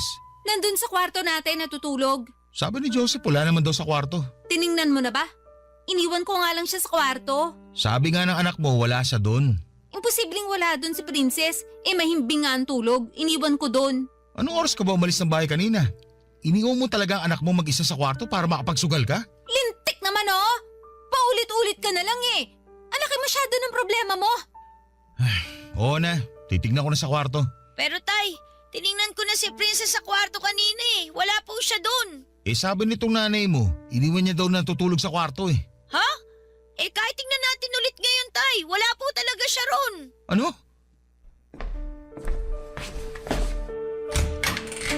Princess? Joseph! Po! Wala nga dito ang kapatid mo! Sabi ko nga po sa inyo wala dito eh. Eh nasa kaya siya? Hindi ko po alam tay. Kala ko pa naman po kasama ni nanay. Nalinti ka na. Papadudot abot ang kaba ko nang hindi ko na makita si Princess sa aming kwarto. Tanging panis na dede na nasa bote lamang ng anak ko ang inabutan ko doon. Kaya agad kong tinignan ang ilalim ng papag namin pati na ang mga aparador pero wala rin ito doon. Halos baliktarin ko na nga ang bahay namin. Pero hindi ko siya nakikita, papadudot. Inutusan ko rin po si Joseph na tingnan sa may sapa kung saan madalas maglaro si Princess kapag walang nagbabantay sa kanya, subalit bigo rin si Joseph na mahanap ang kapatid niya. Agad na akong nakaramdam ng hindi maganda noon at kung ano-anong masasamang bagay na ang pumasok sa utak ko, papadudot ng mga oras na yon. Nagdasal po ako kaagad na sana'y walang nangyaring masama sa anak ko dahil baka mapatay ko si Sally kapag nagkataon. Pero naisip kong hindi muna dapat ako magpadalos-dalos kaya naman nagtanong-tanong ako sa mga kapitbahay namin sa pagbabaka sakali na nakikipaglaro lamang ang anak ko sa ibang mga bata. Pero halos lahat ng mga napagtanungan ko ay sinabing hindi nila napansin ang anak ko dahil na rin sa lakas ng ulan. Kaya naman hindi sila lumalabas at sarado lamang ang kanilang bahay. Nagpunta na rin po ako sa may sapa sa likod ng aming bahay pero bigo rin akong mahanap siya roon, Papa Dudut. Para na akong baliw, kakaikot at kakaisip kung saan pa pwedeng magpunta ang anak ko pero wala na akong maisip pa. At bigla namang sumagi sa isipan ko na baka may kumuha sa anak ko dahil napansing walang kasama o bantay. Dahil nga sa naisip kong yon ay tila lalong nadagdagan ng galit ko na nararamdaman sa mga oras na yon sa asawa kong si Sally, Papa Dudut. Barangay Love Stories. Barangay Love Stories. Agad akong bumalik sa sugalan upang sunduin si Sally, Papa Dudut. Agad kong sinabi sa kanya na nawawala ang aming anak at halatang dismayado pa ito dahil naistorbo na naman ang kanyang pagsusugal. Pero agad din naman siyang tumayo nang sabihin kong ipapakain ko sa kanyang barahang hawak niya kapag hindi pa siya nakinig at sumunod sa akin. Dumiretso kaagad si Sally sa aming bahay para tingnan ang aming anak. At tumulong na rin po siya sa paghahanap habang nagtanong-tanong pa nga ako sa ibang mga kapitbahay dahil baka napunta lamang sa kanila ang anak ko. Nang maya-maya pa ay may isang batang lumapit sa akin. Sa pagkakatanda ko ay madalas po itong naliligo sa sapa na nasa likuran ng bahay namin.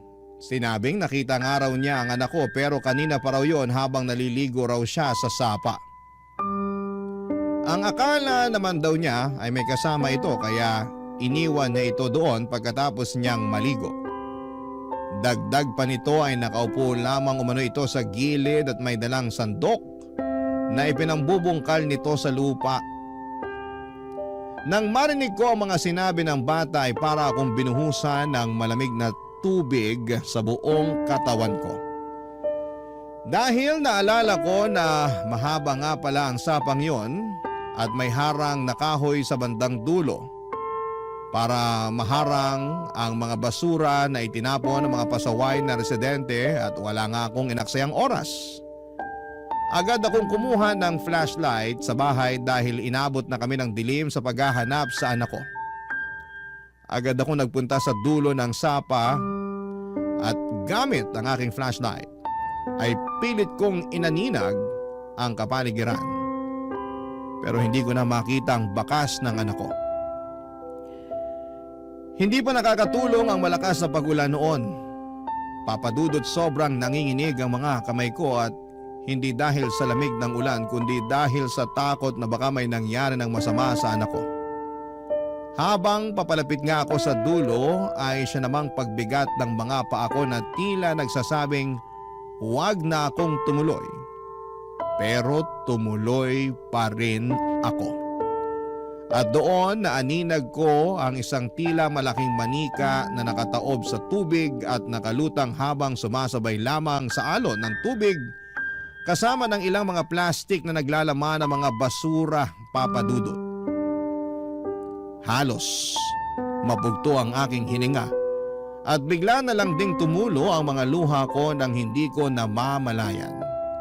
Dahil kahit na hindi pa ako nakakalapit ay alam kong yon ang pinakamamahal kong anak. Alam ko dahil suot niya ang paborito niyang damit na ako mismo ang bumili. Napaluhod na lamang ako sa labis na panginginig ng aking tuhod, Papa Dudut. Naghalo-halo na ang pagod at gutom ko at higit sa lahat ay ang napakasakit na pakiramdam sa dibdib ko na tila ba sinasaksak ako ng kutsilyo ng libu-libong beses. Napaisip ako kung gaano kaya katagal tiniis ng anak ko ang paghihirap bago siya tuluyang nalagutan ng hininga. At nang maisip ko yon ay halos panawan ako ng ulirat dahil ang maisip ko lang ang hirap niya sa kakakampay sa tubig ay para lang makaahon ay hindi ko na makayanan. Pinilit ko na lamang na tumayo at agad na lumapit sa kinakaroonan ni Princess. Agad kong binuhat ang anak ko na alam kong wala ng buhay. Doon na nga ako napahaguluhol nang mailapag ko na siya sa lupa. Pinagmasdan ko ang anak ko na naninilaw na ang balat. Matigas na rin ang katawan niya at agaw pansin din ang lumobo niyang tiyan. Niyakap ko ang katawan ng walang buhay kong anak at hindi ko may paliwanag ang sakit, Papa Dudut. Sakit na halos ikamatay ko na. Kaninang umaga lang ay magiliw pa niya akong binati bago ko umalis. Tapos ay bigla ay wala na siyang buhay sa pag-uwi ko. Papa Dudut, doon ko napagtanto na sa dami ng hirap na napagdaanan ko, ang mawalan pala ng anak ang pinakamahirap na lagpasan.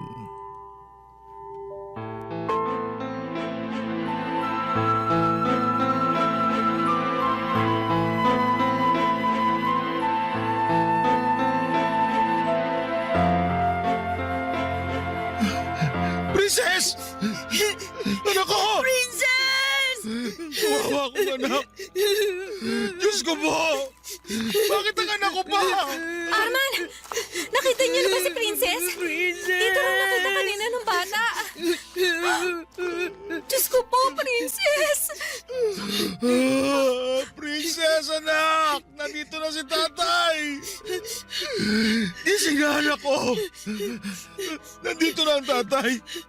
Gising na, anak! Huwag mo naman biruin ang tatay! Hindi na siya humihinga, Arman. Tumahimik ka! Nakita mo na kung ano nangyari! Nakita mo na kung ano resulta ng kapabayaan mo! Ito na, Sally! Ano ba? Hindi ito ang oras para magsisihan at mag-away tayo. Sa'yo pa talaga nang galing yan! Alam mo kung sino may kasalanan nito! Kawawa akong anak! Princess! Patawarin mo ako, anak! Wala man lang ako nagawa para mailigtas ka! Patawarin mo ako kung nauli ako ng datingan ako! Princess! Tay! Sorry po! Kung hinanap ko lang po sana siya kagad ng mabuti kanina, baka po sana buhay pa siya. Hindi, anak! Huwag mo sisihin ang sarili mo! Wala kang kasalanan sa nangyari sa kapatid mo! Ikaw, Sally! Ikaw may kasalanan! Hindi ako. Hindi ko sinasadya.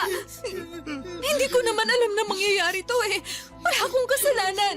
Iniwan ko siyang natutulog sa kwarto natin. Maghuhugas kamay ka, pangayop ka! Palagi mo nalang katwir na hindi mo alam na magkakaganito!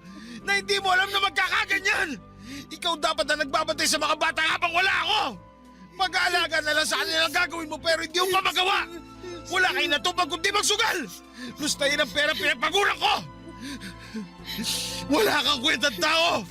Sana ikaw na lang ang namatay at hindi ang anak ko! Tay! Tay, wag po! Hindi ako. Tama na po! Baka pumapatay niyo si nanay!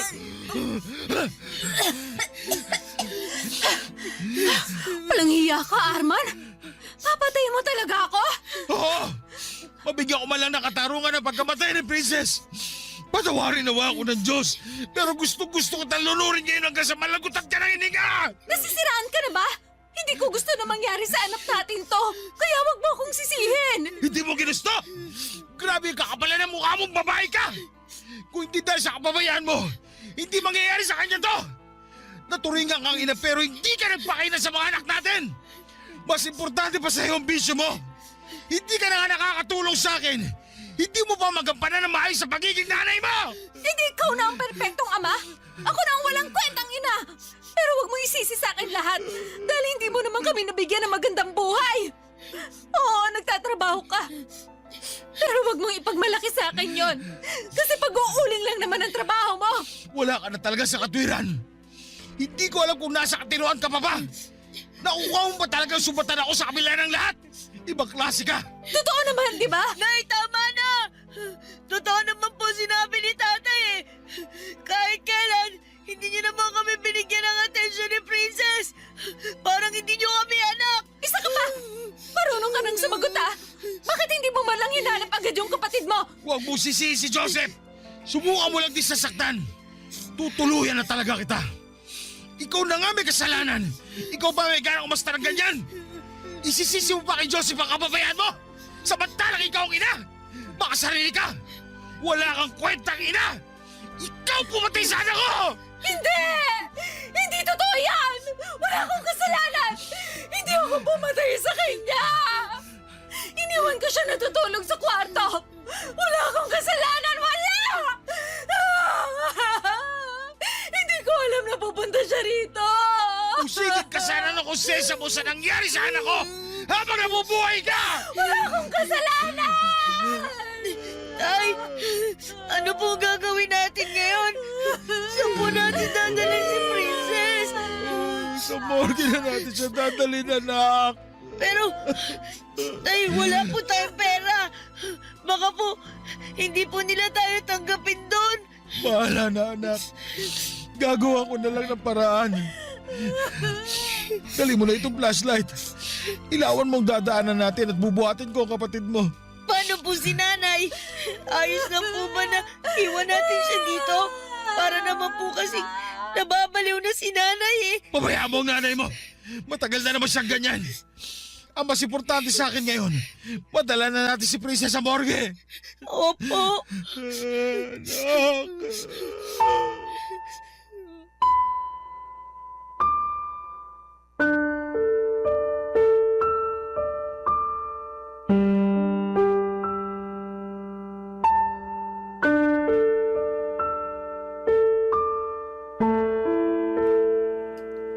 Papadudod sa sobrang galit ko nga ay walang lingon na iniwan na namin ng anak kong si Joseph ang nanay niya sa tabi ng sapa. Patawarin talaga ako ng Diyos dahil gusto kong sakalin ng mahigpit si Sally ng mga oras na yon para maranasan niya ang hirap na dinanas ng anak ko. Parang gustong gusto ko siyang patayin dahil sa kapabayaan niya at mas nakakagalit pa na hindi niya matanggap ang pagkakamali niya. Pero laking pasalamat ko nang awatin ako ni Joseph. Napag-isip-isip ko kaagad na mali ang gagawin ko at hindi ko basta itatapon ang buhay ko para lamang makaganti sa kanya. Dahil may isa pa akong anak na umaasa sa akin. Kaya naman bago pa ako may magawa kay Sally ay binuhat ko na ang walang buhay na katawan ng anak ko. At naiwan lang doon si Sally na tulala at tila wala sa sarili. Naisip ko rin na nawalan man ako ng isang anak ay meron pang natitira sa akin at hindi dapat ako magpadala sa init ng ulo ko. Agad kong dinala ang anak ko sa pinakamalapit na morgue at nang tila sinampal ako ng katotohanan. Nawala na nga ang anak ko ay doon na ako muling napahagulhol. Hindi ko po lubos maisip kung bakit kailangan na sa anak ko pa mangyari ang malagim na pangyayaring yon. Paulit-ulit ko ngang usal noon na sana'y si Sally na lamang ang namatay. Makasalanan na ako sa pag-iisip ng masama sa asawa ko pero talagang napakalaki ng galit ko ng mga oras na yon. Para na akong mababaliw sa sobrang sakit. At wala akong ibang sinisisi kundi si Sally. Siya dapat ang ina at nagpoprotekta at gagabay sa mga anak namin pero siya pa ang dahilan kung bakit namatay ang anak namin. Halos hindi ko na nga kayang tignan si Sally kaya naman pinalayas ko na siya sa bahay namin. Wala akong pakialam noon kung saan siya makikituloy at magpalaboy-laboy man dahil kulang na parusa yon para sa sinapit ng musmus naming anak. At dahil nga sa kakulangang pinansyal namin noon, ay nanghingi pa ako ng tulong sa kapitan ng aming barangay para maayos ang mga bayarin sa morgue at mapaburol ang anak ko. Hindi naman ako nabigo at nagpapasalamat ako dahil maging ang mga kapitbahay ko ay tumulong sa akin, lalo pa at naaawa sila sa sinapit ng aking anak. Nagpahayag din sila ng pakikiramay sa akin at may iilan din naman na nagpahayag ng pagkagalit kay Sally. Papadudot. Sa totoo lang ay pinagbawal ko ang pagsusugal sa lamay ng anak ko dahil isa rin yon sa itinuturing kong dahilan ng pagkamatay ng anak ko. Nabaliw si Sally dahil sa sugal kaya naman napabayaan niya ang obligasyon niya bilang asawa at ina. Ang akala ko nga noon ay hindi ko na makikita pa ang pagmumukha ni Sally. Pero himalang nagpakita pa siya sa ikalawang araw ng burol ng anak ko. Umiiyak at nagmamakaawa na gusto niyang makita ang anak niya. Pero dahil nangingibabaw pa rin ang galit ko sa kanya ay buwang desisyon ko na hindi siya hayang makapasok man lamang sa pamamahay ko, Papa Dudut.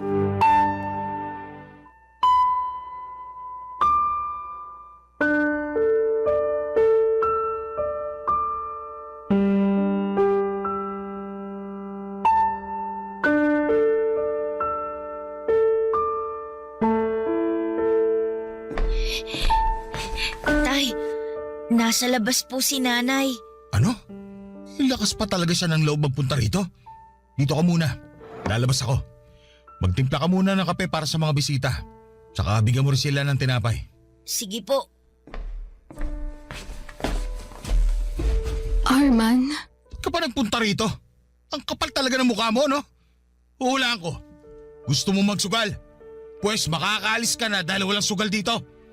hindi sugal ang ipinunta ko rito. Gusto ko lang makita si Princess. Ah, talaga? Bakit? Kailan ka pa nagkaroon ng pakialam kay Princess?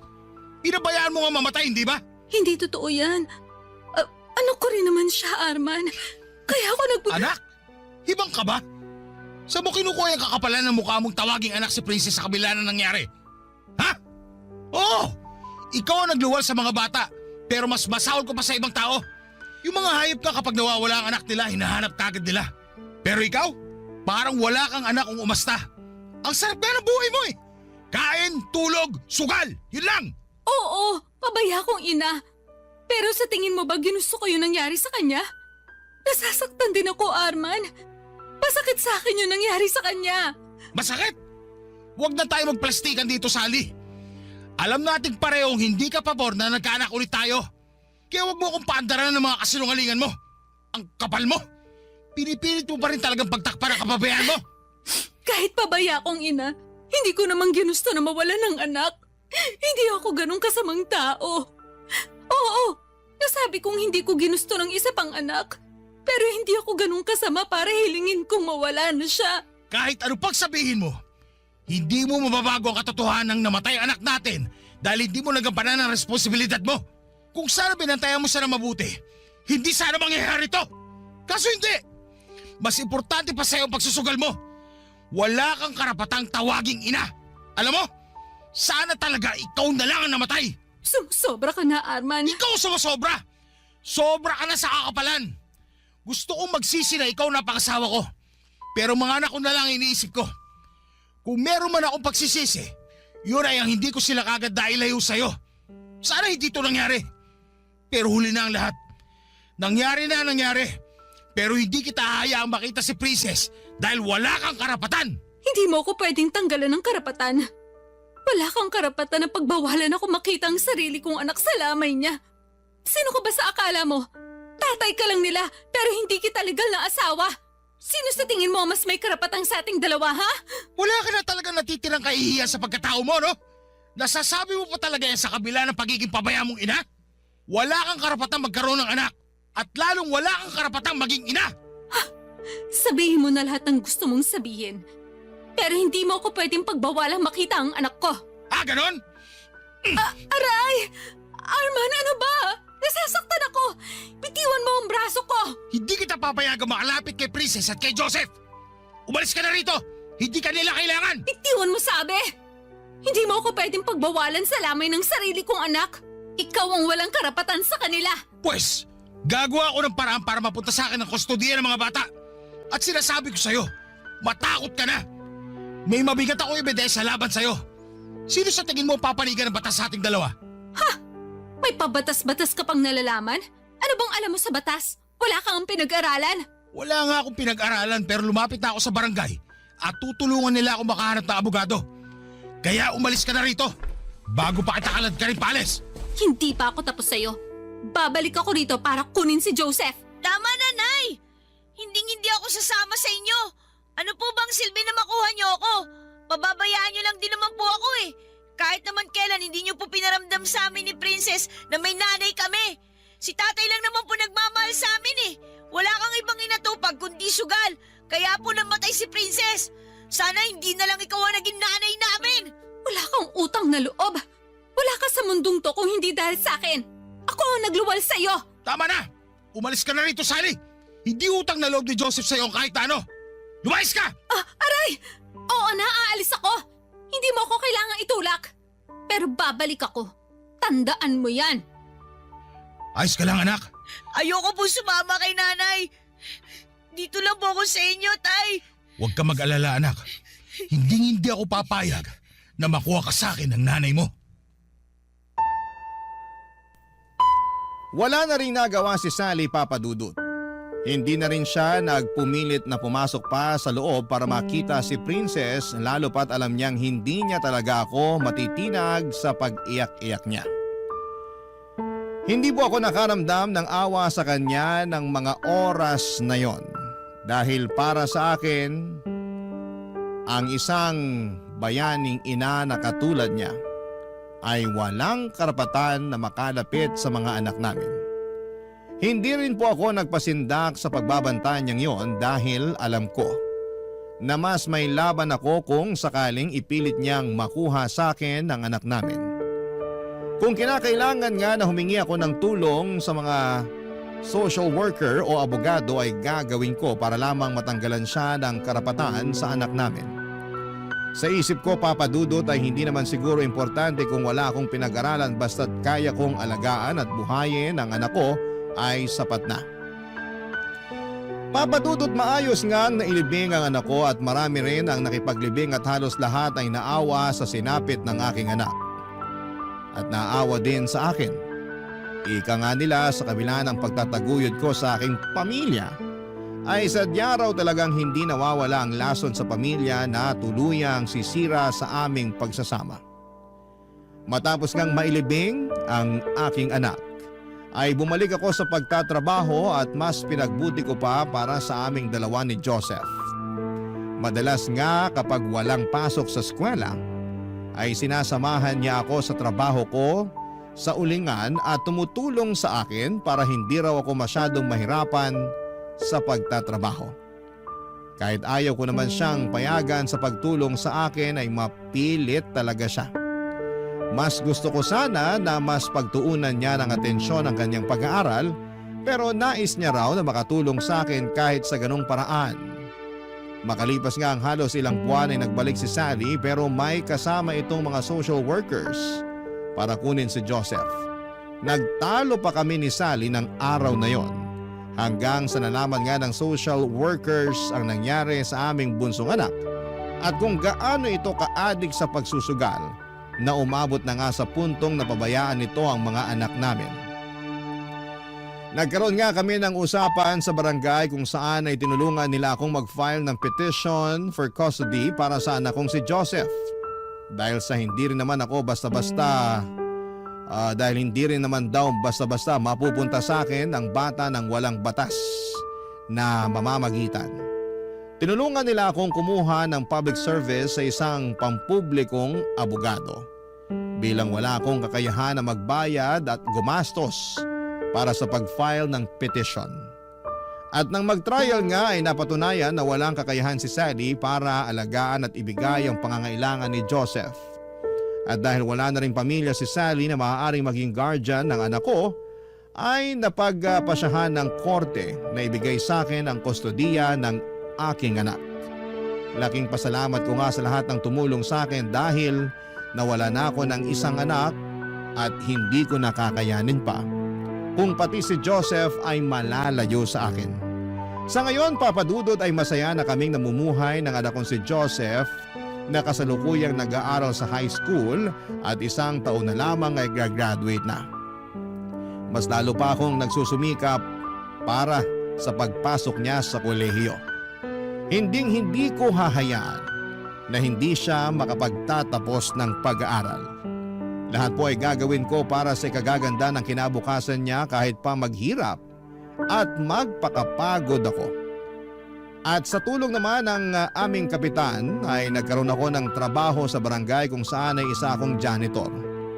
Malaki po ang ipinagpasalamat ko sa bagong trabaho na meron ako dahil kumpara sa pag-uuling ay mas madali lang ang trabaho ko at kahit papaano ay mas malaki ang kinikita ko na makatutulong para makapag-ipon ng pangpaaral ko sa anak ko sa kolehiyo. Hindi na rin namin muling nakita pa si Sally at hindi namin alam kung nasaan siya. Pero kung nasaan man sana ay baguhin na niya ang kanyang sarili. Dito ko na po tatapusin, Papa Dudut, ang aking kwento na bagamat walang nakakaalam kung ano pa ang aming pagdadaanan, ay nakahanda kaming harapin yon ng magkasama ng aking anak. Maraming salamat po sa pagpili ng aking liham, ang inyong kapuso at ka-barangay, Arman. Barangay Love Stories. Barangay Love Stories. Ako, gigil na gigil talaga ako sa nangyayari sa kwento natin. O ikaw, kabarangay, kumukulo rin ba dugo mo? Pwede kang mag-iwan ng comment sa ating comment section. Nagustuhan ng iyong napakinggan? Ituloy yan via live stream sa www.gmanetwork.com/radio.